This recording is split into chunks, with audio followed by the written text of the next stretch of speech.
Good morning, good afternoon, good evening, wherever you're logging on from in the world, and welcome to this second session, keynote session of Energy Security and Green Infrastructure Week. My name's Andy Walker, and I'm going to be your chair and moderator for this next session, which is going to look at the key issue of carbon capture, usage and storage, CCUS for short.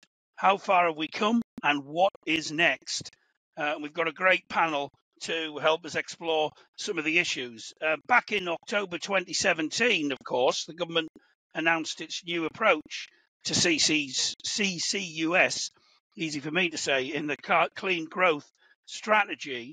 And that approach is designed to enable the UK to become a global technology leader for CCUS and also ensure that the government has the option of deploying the technologies at scale during the 2030s, subject to costs coming down sufficiently. That's what the government said. They've set out action under three key themes, reaffirming a commitment to deploying CCUS in the UK, subject to that cost reduction I spoke about, international collaboration on CCUS, and helping to drive CCUS innovation.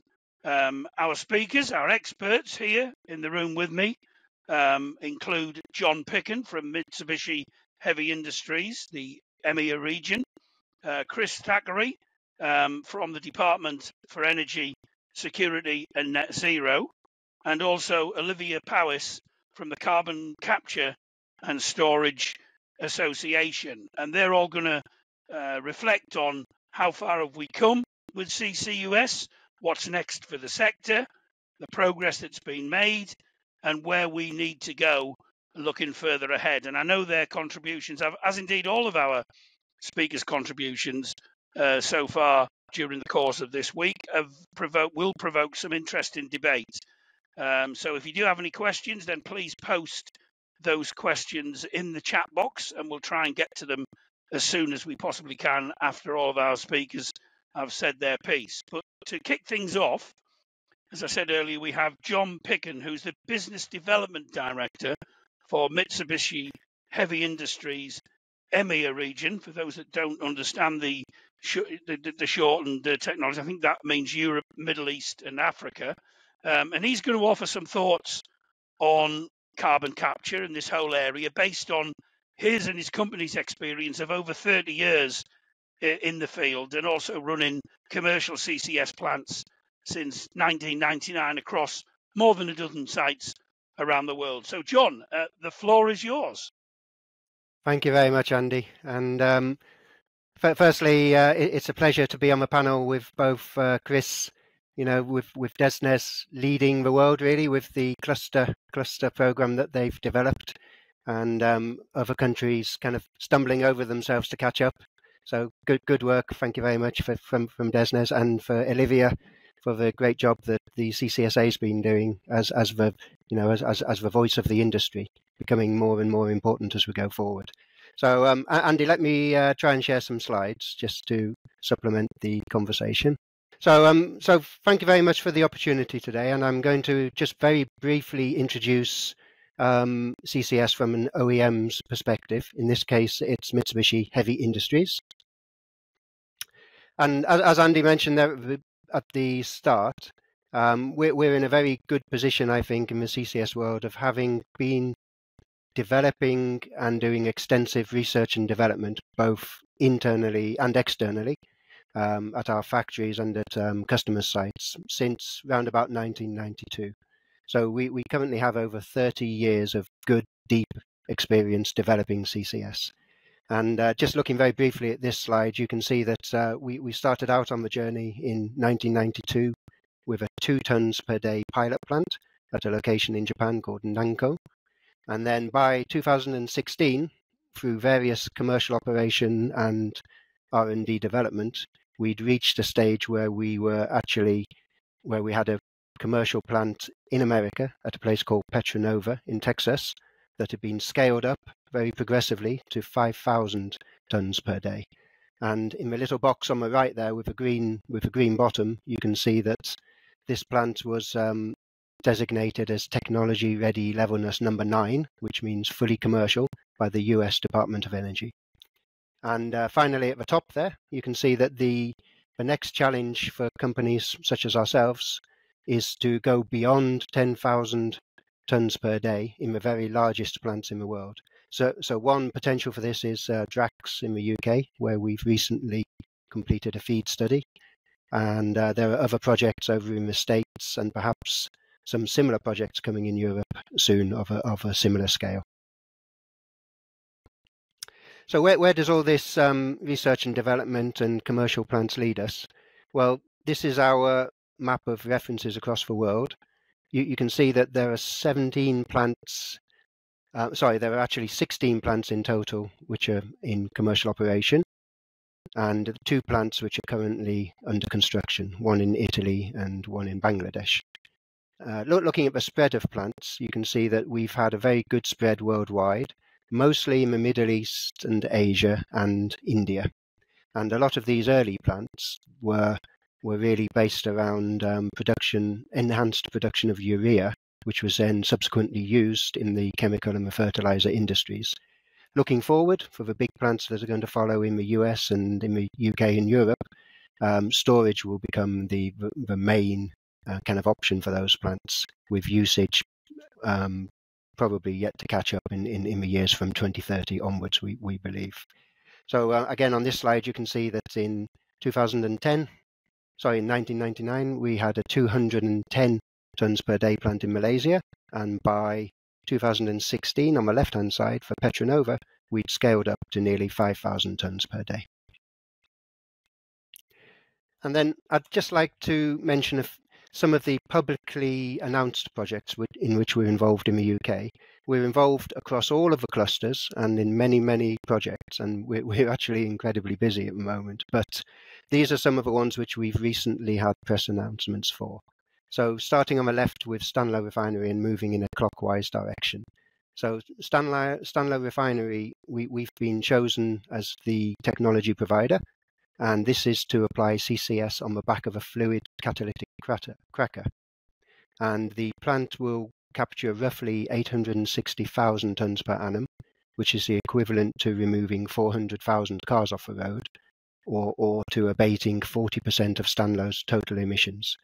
So SR Oil UK have a very strong ambition to become one of the world's first net zero refineries.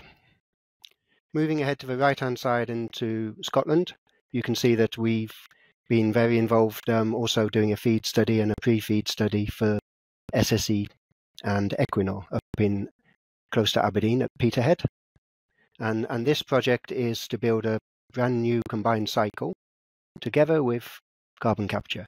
All of the equipment for this plant can be built in-house from Mitsubishi, or the design of it can be. So the combined cycle will be from Mitsubishi Power, and the carbon capture plant will be designed by my part of the company, which is Mitsubishi Heavy Industries. The plant will generate up to 910 megawatts and capture roughly 1.5 million tons of CO2 per year. And the main purpose of this plant will be as flexible backup to the renewables that are dotted all around the Scottish coast, as you know. Moving down to the bottom, in there you can see the mention of Drax again. Drax, if built, will become the world's largest CCS plant and capture up to roughly 8 million tons per annum of CO2. And this will be based upon capturing the carbon dioxide from a biomass flue gas stream. And we've recently completed the FEED study for that plant. And then moving to the left, this is a plant in North Wales in Mold. This is Padswood cement plant, owned by Heidelberg Materials, and we've recently completed a pre-FEED study along with another OEM, so it was a dual process, and we've recently completed a pre-FEED study for this plant, which will capture up to 800,000 tons per annum. And cement is really one of the most difficult to abate industries, with probably around about 2/3 of the CO2 emissions being produced in the actual cement process itself. So these are the type of plants that really, really will need abating as we move forward towards net zero. So this just gives you an overview of the different diverse flue gas streams and industries that we are able to apply our expertise and knowledge to after such a long research and development and commercialization period. And then just a final slide, just to show where one kind of train of direction in which the industry might be moving. This is regarding alliances between major companies. And back in November last year, actually, we announced a press release regarding an alliance with ExxonMobil and Mitsubishi for carbon capture. And the idea here is to offer end-to-end CCS solutions. So Mitsubishi, of course, has the knowledge and the expertise in the carbon capture piece, and ExxonMobil have a fantastic knowledge of the chemical industry, transport and storage, and in development of new technologies. So together we're going to work on the very largest projects across the world to try and bring value-added solutions to the customer. But it's all about cross-industry and cross-sector alliances and cooperation, we feel, moving forward for the very largest plants. So at that point, let me stop my presentation. And I think I've probably just gone up to about the 5 minutes, have I, Andy? I know I had to talk very quickly, but hopefully I haven't gone too far over. Yeah, that's fine, John. We gave you some leeway because of the technical difficulties at the beginning, but that's all great. And we'll come back to some of the points that you raised. I know that I've got a few in the question session after all of our panelists have spoken. But for the moment, John, thanks very much for your contribution. Our next panelist is Chris Thackeray, who is the Deputy Director for CCUS at the Department for Energy Security and Net Zero. So today, he's our man from the government to speak to us on this particular area. I know he's going to look at where that whole programme is going in the future. So, Chris, very much looking forward to what you've got to say. Over to you. Thank you, Andy. Can you hear me clearly? Absolutely fine.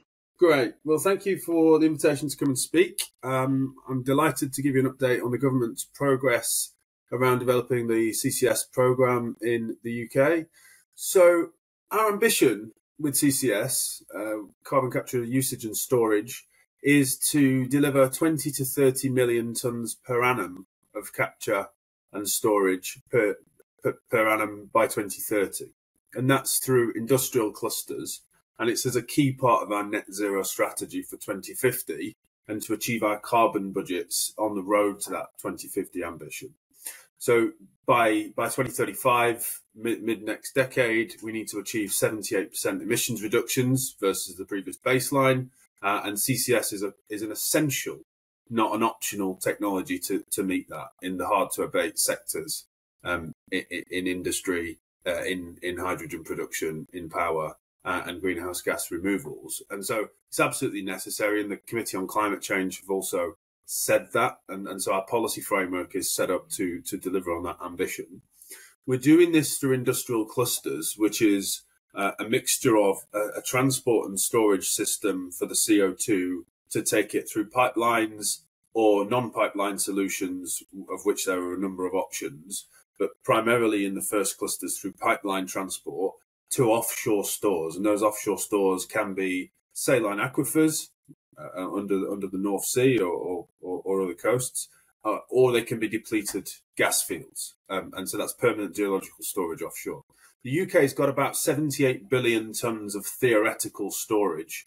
Now that's hundreds of years of UK's emissions, and so presents an opportunity to work with partners in other countries to help them on their decarbonisation journey as well. So there's an opportunity for UK PLC as well as to enable climate mitigation.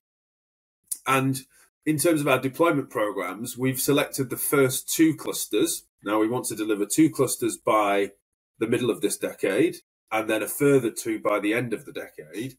The first two clusters, as you can see on the map on the slide here, are HyNet in the northwest, and there are 5 projects in HyNet. So you can see the projects there on the slide. And then there's the East Coast cluster on the East Coast, primarily focused in Teesside initially, and that has 3 projects currently allocated. And we're in negotiations with all of these 8 projects and also the transmission and storage providers who are separate entities from the capture projects. So we're currently in negotiations on the contracts for each of these different deals, which then comprise clusters. And we're hoping to make financial investment decision sign contracts next year. So we have designed a suite of business models, which is what we're negotiating now, through a policy development process over the last four or so years. And these cover different aspects of the CCS change. So you have a transmission and storage regulatory model. You have a model for industrial carbon capture, which is a contract for difference related to the carbon price. You have a special bespoke model for power stations with CCS to enable them to operate in the right way and provide the right incentives for power with carbon capture. And then you have a different model for a sort of slightly tweaked model for energy from waste. You have a hydrogen production model as well to subsidise hydrogen, low carbon hydrogen fuel. And we have a model that's in development for engineered greenhouse gas removals. So that's direct air capture and bioenergy with CCS. This is all based on a legislative framework that has already now received royal assent. So on the 26th of October, the Energy Act 2023 received royal assent, which is a massive step forward in many aspects of the energy transition. But particularly for CCS, there's now a legislative framework on which to build these business models, these contractual frameworks. So we have the legislation in place. We also have £20 billion of investment committed by the Chancellor to enable the first the setting up of the sector, and more revenue support will be needed over time as we develop and grow the clusters and deliver on that long run ambition. But that's a massive step forward in terms of commitment from government and on both taxpayer and consumer monies to invest that level of money into the CCS sector.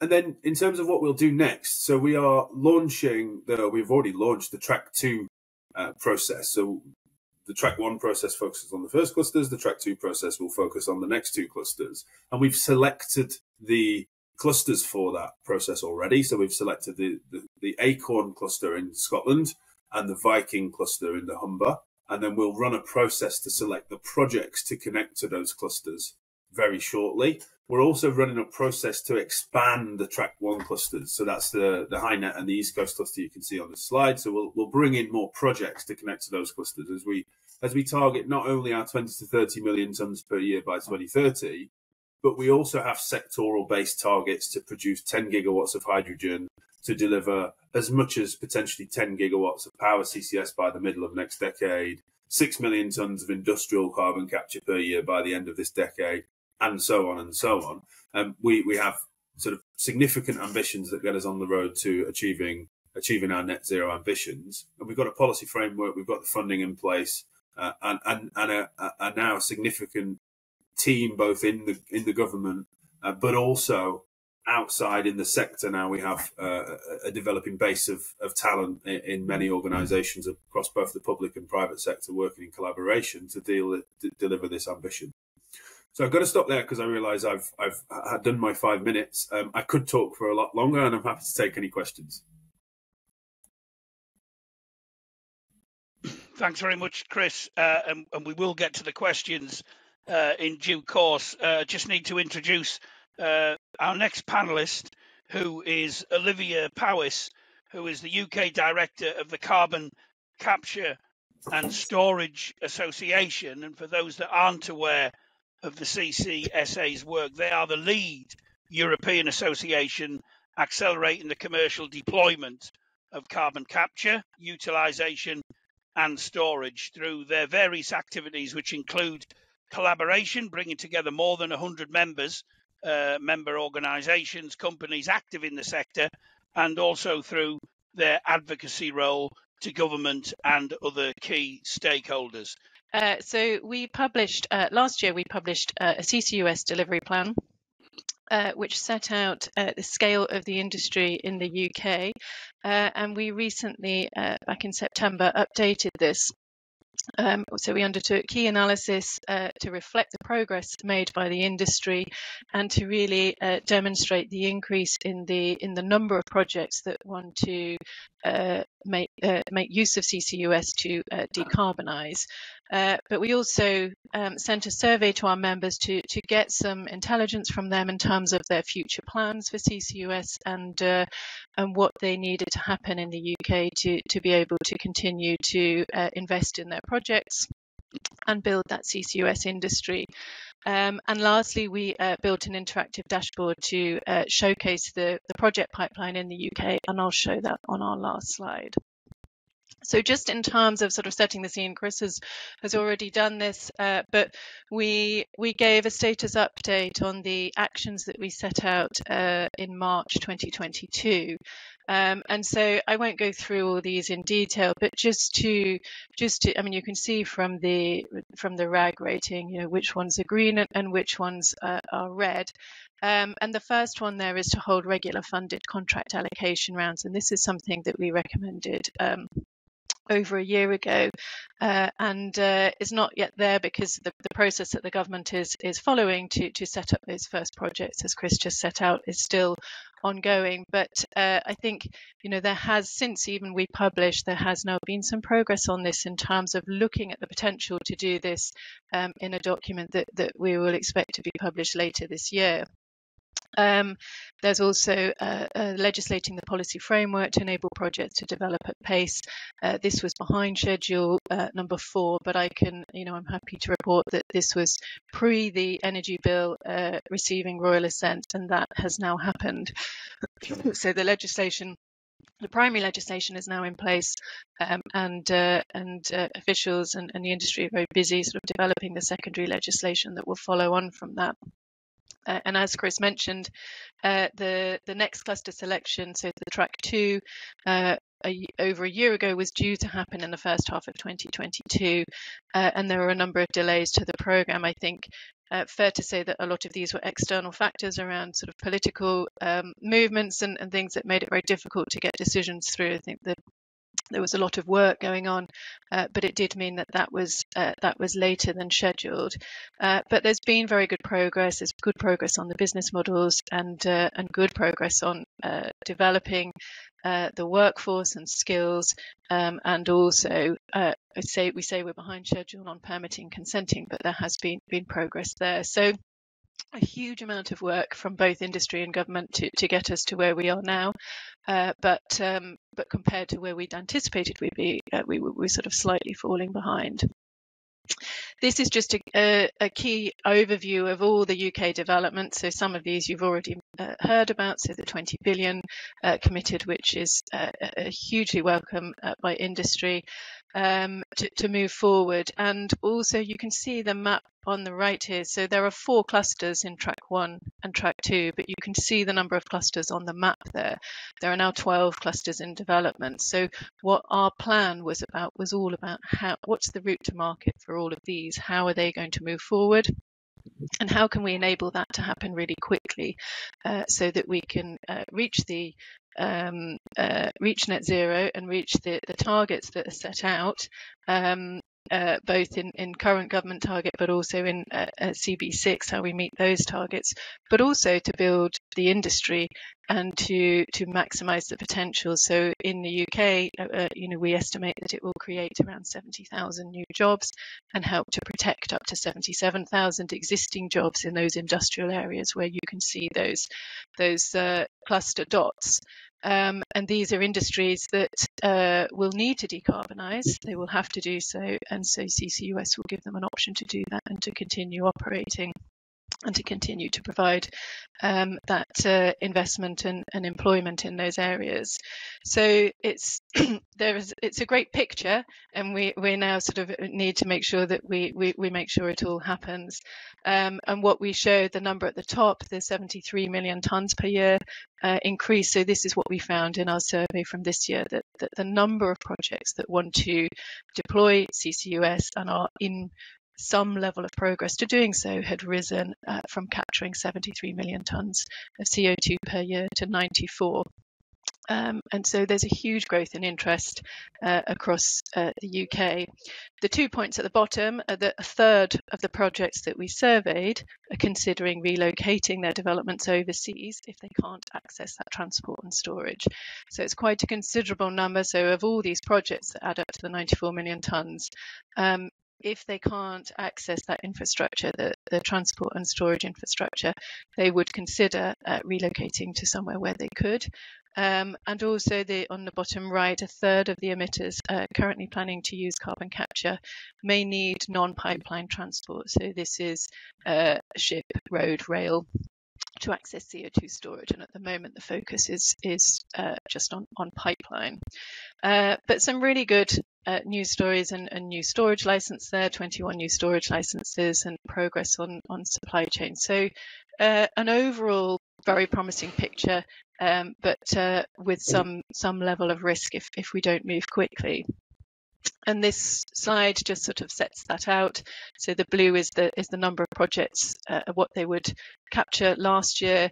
The pink lines are the number of projects that we found this year that want to deploy CCUS, and the black line at the bottom is the number of projects that are actually in negotiation with government. So you can see the gap there in terms of where we've got to move to and the number of projects that would like to move forward. So just to sort of recap here on the key developments, I think moving to non-pipeline transport and enabling all these projects to move forward. And that's the final slide anyway of the capture pipeline. So please do visit our website and you can see all these projects there. Thank you. I can stop there.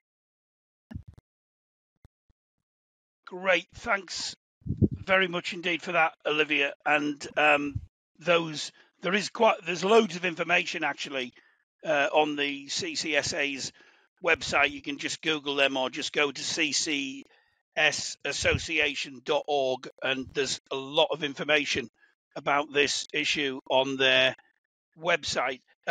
Question time, and I can just ask our panelists to be brief. I'm sure you will be, but I've got a number of questions for our various panelists. To John Picken, first of all, as an original equipment manufacturer for CCS, what are the most important considerations for you when choosing CCS technology for projects? Thank you, Andy. Good question. I would say most importantly is proven ability to build at the scale required. There's a lot of very good startups out there and a lot of good work going on in universities with technologies that may well become the future. But given the DESNZ timeline for, the Track 1 projects have to be up and running by 2027, 2028, you need companies there who've actually built them at scale before and, achieved the performance guarantees and all of the good things that come with the commercialization of a plant. This will be taxpayers' money.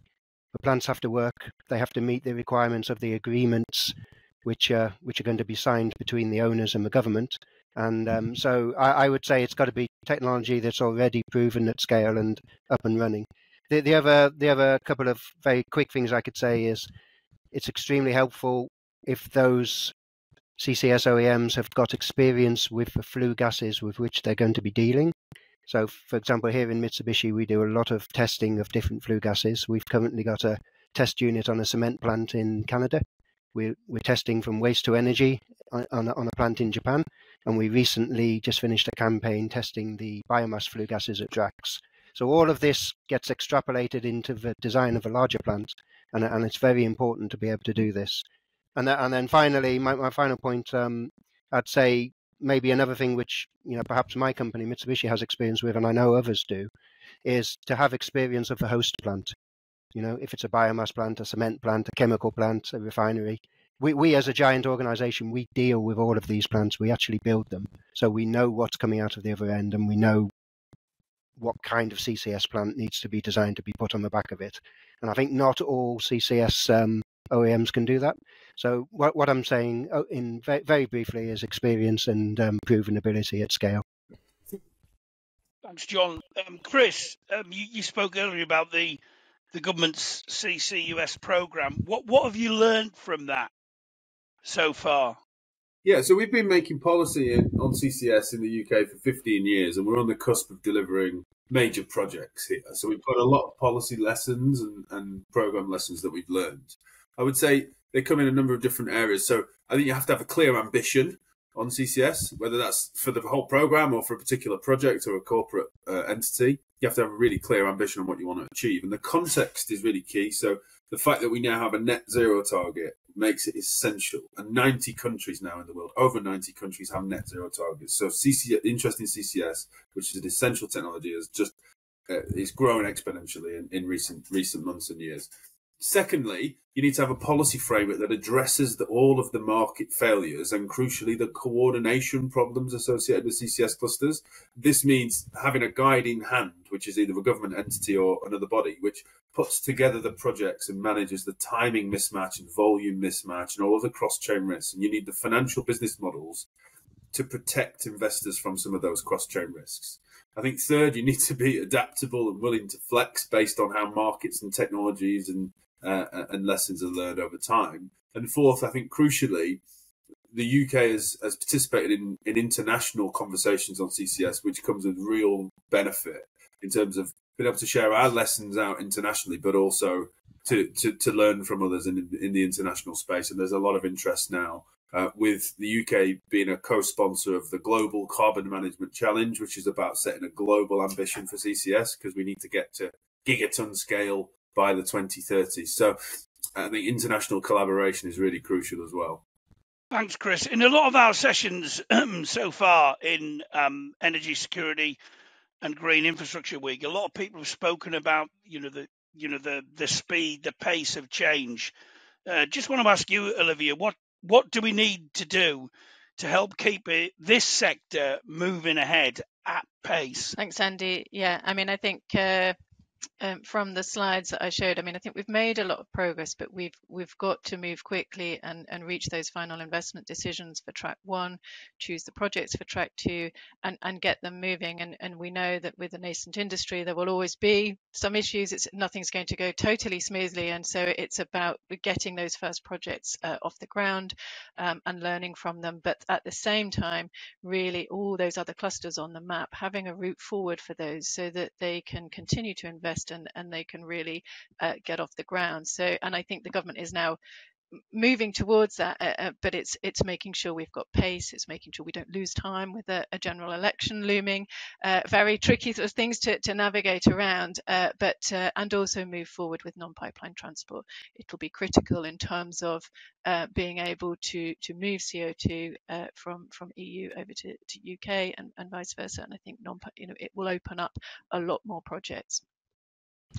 Thanks, Olivia. Just going to have to move to a final question now, and it's from someone in the chat, and that's around how much focus are we putting on the utilisation aspect? We talk a lot about CCUS, but are we only really focusing on the storage aspect? And I'm just going to ask people in turn to comment on that. I'll start off with John, and then Olivia, and then Chris to finish off. John.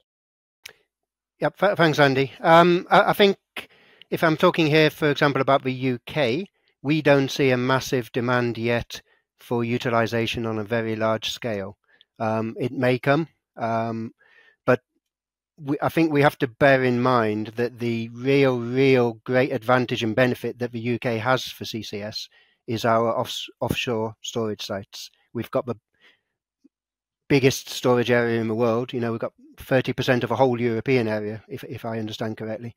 So really, this is the play for the UK. The amount of CO2 that we're going to be capturing in some of those giant projects couldn't possibly all be used. So whilst there will be some usage, the key thing has to be the storage, we feel, at this stage.